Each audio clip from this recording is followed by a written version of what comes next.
সুপ্রিয় দর্শক শ্রোতা, আমাদের সঙ্গে আছে বাংলাদেশের সেরা সুদর্শন পুরুষ অ্যাওয়ার্ড পাওয়া সেই ব্যক্তি। সাইমন স্টপ, আপনি আমাকে ব্যক্তি বলেন কেন? আমরা শাহবাগের বংশধর। আমি একটু সাদা হয়েছি আর কি।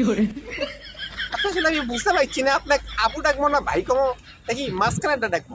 ও, মাঝখানেরটা বলে ডাকতে পারেন, কারণ আমাদের গুরুমা বলেছে যে আমাদের মাঝখানেরটা বলে ডাকা হোক।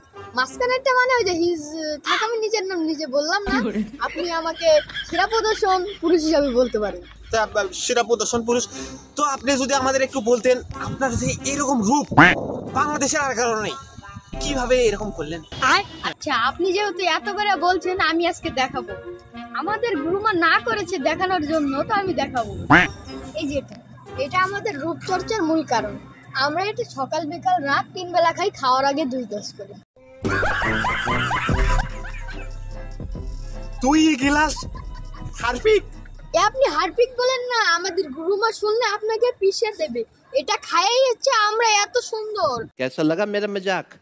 সেরা প্রদর্শন পুরুষের অ্যাওয়ার্ড পাইছি, এটা খাইই কিন্তু বাংলাদেশের সর্বোচ্চ হিস, মানে আমাদের মতো মাঝখানেটা সুন্দর হয়।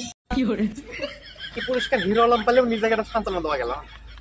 তো সুপ্রিয় দর্শক, আপনারা কিন্তু শুনলেন বাংলাদেশের সেরা সুদর্শন পুরুষ অ্যাওয়ার্ড পাওয়া সেই ব্যক্তি, মানে ব্যক্তি নামক ভাই নামক আপু। তো তার বক্তব্য কিন্তু শুনলেন, এবং সে কি খায় এত সুন্দর হয়েছে সেটাও কিন্তু আপনারা শুনতে পারলেন। তো এতক্ষণ আমাদের সাথে থাকার জন্য আপনাদের সবাইকে জানাচ্ছি ধন্যবাদ। এই সাংবাদিক ভাই, আপনি কিন্তু এটা ট্রাই করতে পারেন, তাহলে আমার মতো সুন্দর হবে। না ভাই, আমার লাগবে না ভাইয়া। এই আপনি আমাকে ভাই বললেন কেন? জানেন না আমরা শাহবাগের বংশধর? গুরুমা শুনলে আপনাকে পেশে দেবে। থাক, গুরুমা তো দরকার নাই, ভাই নামক আপু আপনি থাকেন। এবার ঠিক আছে, ভাই নামক আপু শুনতে ভালোই লাগে। এবার সেরা পুরুষের অ্যাওয়ার্ডটা আমাদেরকেই নিতে হবে। আরেক দোষকে না ক্যামেরা চালু আছে। তো গাইস, MR মুভিটা ফলো করে সাথেই থাকুন আমাদের।